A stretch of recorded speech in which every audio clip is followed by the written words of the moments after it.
pour la souche, alors on va pas faire de rectangle parce que j'ai fait une partie des racines qui sont apparentes. Donc, alors, vous pouvez faire un trapèze, mais qui n'est pas symétrique.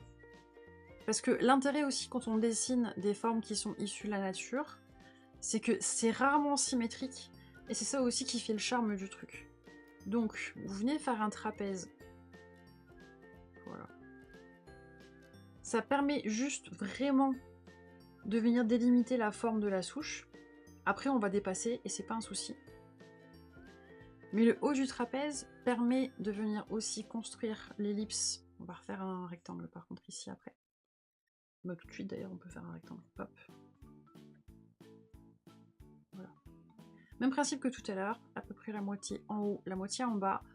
Le haut de mon trapèze vient déjà délimiter la moitié en hauteur du rectangle dans lequel on va dessiner le haut de la souche, l'ellipse de la souche. Donc comme tout à l'heure, je me sers de mon rectangle pour venir dessiner mon ellipse. Alors là, j'ai pris une brush qui est un peu trop épaisse. C'est pas grave. Ça marche quand même. Voilà. Et après, je viens gommer ce qui est en trop.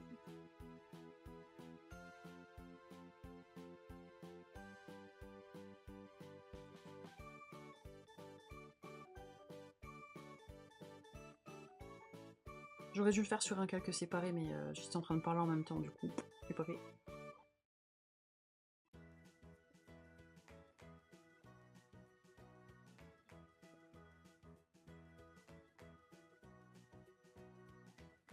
Voilà. Hop.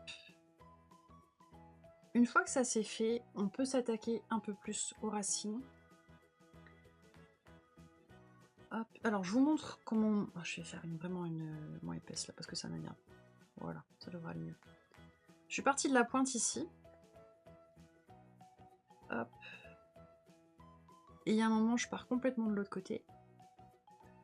Et le fait que mon trapèze que j'ai utilisé comme trait de construction ne soit pas symétrique fait que ça crée une légère irrégularité dans la souche.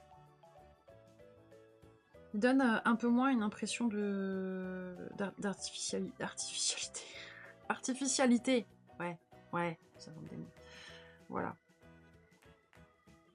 Alors, par contre, ce qu'il faut bien comprendre, c'est que les racines d'un arbre, elles sont éclatées par rapport au tronc principal et que rapidement, elles s'éloignent du tronc de l'arbre pour venir s'ancrer dans la terre. Donc là, j'ai fait un petit peu les racines, mais du coup, ça remonte un petit peu sur le tronc de l'arbre et vous pouvez les faire plus ou moins haut. Pareil pour enrichir le dessin, faire que ce soit un peu moins monotone et que ce soit pas si simple que de prime abord. Et j'ai rajouté sur le côté une petite branche. Hop. Avec deux petites feuilles. Comme ça. Avoir une autre couleur pour les traits de formation pour te forcer à avoir un autre calque. Mais c'est ce que j'avais déjà dit lundi, il me semble que si ça vous facilitait les choses, que ce soit en numérique ou sur papier, vous pouvez prendre un crayon de couleur si vous êtes sur papier d'une couleur relativement pastel, avec laquelle vous venez dessiner vos traits de construction. Et que du coup, après revenir par-dessus pour vraiment dessiner votre dessin avec un crayon gris, ça va ressortir par rapport aux traits de construction qui seront relativement discrets, et vous aurez peut-être même pas besoin de les gommer. En digital, ouais, on peut prendre un autre calque, une autre couleur, c'est pas un souci. Si ça vous facilite les choses et que pour vous c'est plus lisible et plus facile, faites comme ça. Ça peut vachement aider. Moi, du coup, je continue sur ma lancée.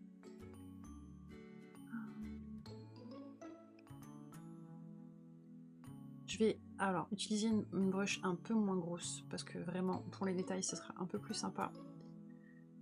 Alors pour les détails sur le tronc d'arbre, la même façon que d'habitude, c'est-à-dire que j'essaie d'enrichir un petit peu mon dessin avec des traits qui sont simples à mettre en place, qui sont rapides à faire, mais qui apportent un tout petit peu plus de caractère à mon dessin. Donc ce que je fais en général pour les troncs d'arbres, je fais des traits qui sont plus ou moins proches les uns des autres. Hop. J'essaie souvent de faire des espèces de nœuds dans le bois. Et en fonction des racines et de la direction que prennent les racines et le tronc d'arbre, soit je suis le même mouvement, soit je vais dans le sens opposé. Genre comme ça. Et là, comme j'ai fait une branche qui part vraiment du tronc, j'ai commencé par suivre le même mouvement. Voilà. Et après, j'ai bifurqué. Et pour le dessus de la souche, alors j'ai déjà ajouté pas mal de traits, donc je veux pas trop en rajouter, mais le fait d'avoir ajouté des détails sur le tronc, si j'en fais pas sur la découpe, c'est un peu bizarre. Et ce que j'aime bien faire, du coup, c'est simplement voilà, venir rajouter une petite spirale sur la découpe du tronc d'arbre. Alors, avant d'entamer les petits détails que j'ai ajoutés en déco devant le tronc, on va s'attaquer j'allais dire au hérisson, on va s'attaquer à l'écureuil. Alors, comme on a déjà fait le tronc et qu'on veut que l'écureuil soit assis sur le tronc, on va devoir être attentif au fait qu'il n'y ait pas de décalage entre le bas de l'écureuil, ses pattes, et la souche. Donc ce que je vous invite à faire, c'est déjà de venir faire un premier rond, bien à cheval sur la souche, et de venir au-dessus, faire un rond un peu plus grand. Voilà. Pour la tête de l'écureuil.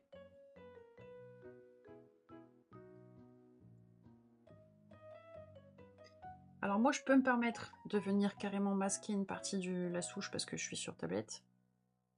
Donc du coup c'est pas un souci. Et je conserve quand même en dessous ce que j'ai dessiné. Et on peut tout de suite venir placer, hop, avec la bonne couleur, c'est mieux. Un troisième rond. Voilà. Qui est quasiment à la... Enfin, voilà. Il est quasiment ici à l'intersection des deux premiers. Il arrive à peu près à la moitié. Mais c'est vraiment pour vous donner un repère. Mais normalement, il y en a quasiment pas besoin. Que ce soit un peu plus haut, un peu plus bas, un peu plus à droite, au bout du compte, on s'en fout. Construction qu'on a pu faire et ce qu'on a déjà commencé à dessiner, ça peut venir parasiter la vue d'ensemble qu'on a de ce qui a déjà été dessiné et c'est plus laborieux. Donc vraiment, il ne faut pas hésiter à recommencer quand vous estimez que c'est nécessaire ou que vous vous en sortez pas. Faire le raccord entre la tête et le reste du corps, pas grand chose, c'est pas nécessaire, vraiment. De faire dans le grandiloquent. Je viens gommer tout de suite, comme ça, je vois beaucoup mieux ce que je fais en termes de forme. C'est plus clair pour moi. Et on va faire le raccord entre la queue de l'écureuil et le reste du corps. Alors, comme la fois dernière, pour le renard, je reprends le rond que j'avais dessiné en trait de construction et je prolonge et après je vais dans le sens inverse. Et là, je vais faire le même mouvement. Mais je m'embête pas vraiment comme ici. Il y a un petit début de spirale. La forme, c'est vraiment celle-là. Je vais gommer pour que ce soit un petit peu plus clair pour vous. Voilà. Hop. Voilà. Je vais faire les petites papates de l'écureuil. Hop.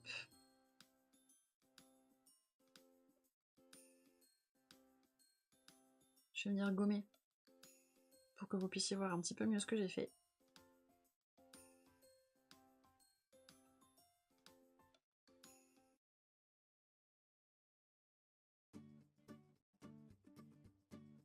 Voilà. J'ai fait la patte avant. Je vais faire la patte arrière qui est forcément cachée en partie par son bidou. Donc on va juste faire dépasser un petit bout de papate ici. Attendez. Hop, je refais un petit peu le bidou.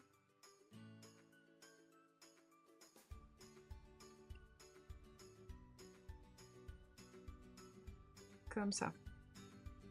Et alors je sais pas si vous voyez, je pense pas ou pas bien. Je le fais porter une petite noisette. Hop. Du coup, je lui ai fait une toute petite papate. Alors là, les deux traits sont pas parallèles, ils partent un petit peu comme ça, en forme d'étau. Et le fait d'accentuer, de rendre les membres d'un personnage que vous dessinez un peu plus large au niveau des épaules et plus fin quand on arrive au poignet, ça accentue le côté mignon. Ça accentue le fait que les membres sont petits, mais qu'ils sont pas tout fins. Et ça vient quand même marquer le poignet. Alors, vous allez me dire, oui, un écureuil, ça a pas de doigts, blablabla, et blablabla. Je m'en fous. Non, c'est pas ça du tout. C'est que j'aime bien, souvent, même quand je dessine des animaux, les humaniser un tout petit peu. Alors, j'ai fait des petites patates pour les doigts. J'en ai fait que 4, j'en ai pas fait 5. En réalité, je n'ai absolument aucune idée de combien de doigts peut avoir un écureuil. Peu importe. On n'est pas dans le réalisme, on reste dans le domaine du mignon. On compte sur vous. Comment vous voulez que je m'en sorte après ça? C'est vous qui le rendez pervers. Il est gentil. C'est un très gentil écureuil. Hop. Donc, je refais une patate, mais une patate allongée. Je fais un petit chapeau à ma patate. Comme ça. Un peu comme un béret. Hop, ici. Le petit pédoncule.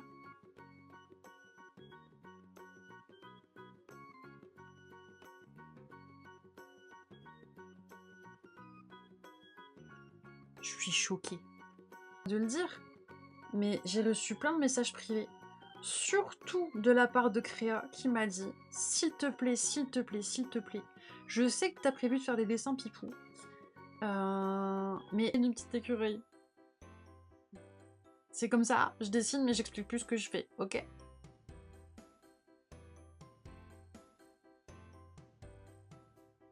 Voilà. Je fais une oreille qui passe en arrière-plan, donc on voit qu'une petite partie, et on voit pas l'intérieur de l'oreille comme celle que j'ai fait ici. Comme d'hab, n'oubliez pas de gommer vos traits quand ils ne sont plus nécessaires. On va faire sa petite bouille trop mignonne là. Je vais zoomer pour le coup. Je vais commencer par le museau, parce que comme souvent, quand je dessine du pipou, quand je dessine du mignon, je rapproche beaucoup les yeux du nez, et ce petit écureuil ne dérogera pas à la règle. Donc je fais le museau. Là, je fais un petit peu comme des babines de chat, à la seule différence que je lui fais des grandes dents, pour qu'on comprenne bien qu'évidemment, c'est un écureuil. Alors, hop, et hop. Et j'avais fait aussi, hop, comme ça. Et voilà. Bah non, pas et voilà. Il y a aussi, j'avais dessiné en bas et on le voit pas bien, mais je les avais fait. Je vais les faire aussi. Des petits détails. Je vais dessiner, redessiner avec vous. J'ai fait 2 champignons, j'avais fait des feuilles et un tout petit peu de mousse. Ce qui peut être sympa aussi. Alors comme j'ai utilisé une broche qui est ultra épaisse, on voit pas bien, donc je vais plutôt, pour une question de lisibilité, par rapport au cours qu'on est en train de faire, pour que ce soit plus compréhensible pour vous, je masque pour le moment le tronc, parce que sinon on va rien comprendre, ça va être un peu le bordel. Je vais faire un calque à part, et je vais venir vous montrer de façon plus proche, j'ai fait un zoom, comment je dessine les petits champignons et les petits détails dont j'ai parlé tout à l'heure. Alors si ça te facilite la tâche, ce que tu peux faire, plutôt que de t'embêter... Attends, parce que c'est pas sur le même calque du coup, c'est celui-là. J'ai fait une forme un peu plus particulière pour l'oreille à l'arrière. Tu peux vraiment reprendre la même forme que pour l'oreille à l'avant. Ce sera plus facile. Tu vois? Tu t'embêtes pas, tu fais la même forme. Et ça ira très bien aussi. Oh les giraffions! Si vous souhaitez me soutenir, vous pouvez le faire de plusieurs façons. 1. Parler de mon travail autour de vous, sur vos réseaux, à vos proches et amis. 2. Utiliser vos Prime Amazon madame, pour prendre cool. un sub ici. 3. Faire des subgifts. 4. Commander vos cadeaux de Noël sur ma boutique en ligne. 5. Faire un don sur mon Ko-fi. Pour ces 2 derniers, tapez !shop dans le chat pour avoir le lien direct. Merci! Pour le champignon, comme la dernière fois, je suis partie sur le même principe, c'est-à-dire un arc de cercle pour le haut du champignon, Là, on a déjà fait plusieurs fois pour ce dessin-là et pour le précédent des ellipses. Donc elles n'ont pas besoin d'être régulières pour les champignons parce que c'est un élément organique. Même si, en ce qui concerne les champignons, souvent, ils ont des formes plus parfaites que ce qu'on peut rencontrer dans la nature, et notamment comme pour le tronc où là, il y a beaucoup d'irrégularités. Les feuilles et les champignons, souvent, c'est beaucoup plus symétrique qu'on ne le pense, mais on est dans du dessin ultra simplifié. Donc si votre ellipse, elle n'est pas parfaite, personne ne vous en tiendra rigueur. On est dans le petit détail, on est dans les ajouts qui font que le dessin est plus sympa. Donc essayez de ne pas vous prendre la tête, ce sera mignon de toute façon. Donc j'ai fait un premier champignon où on voit un petit peu par en dessous, comme s'il était un peu penché vers l'avant. Et j'ai fait un deuxième champignon à côté où on ne voit pas l'intérieur. Après, on peut venir simplement ajouter des petits traits, toujours pour enrichir son dessin simplement. Et en dessous, je suis venue vachement... Je suis dans la stylisation à l'extrême là. C'est-à-dire que j'ai voulu dessiner de la mousse, mais je vais pas m'embêter à faire toutes les irrégularités qu'on peut trouver dans de la mousse quand il y en a en forêt. J'ai simplifié, on comprend quand même, et ça amène un peu de diversité à mon dessin. Ça vient casser un petit peu toutes les lignes pointues que j'ai faites avec le tronc de l'arbre. On a ajouté un petit peu de douceur. Je peux revenir mettre mon tronc d'arbre et venir faire un petit peu de ménage pour que ce soit plus lisible.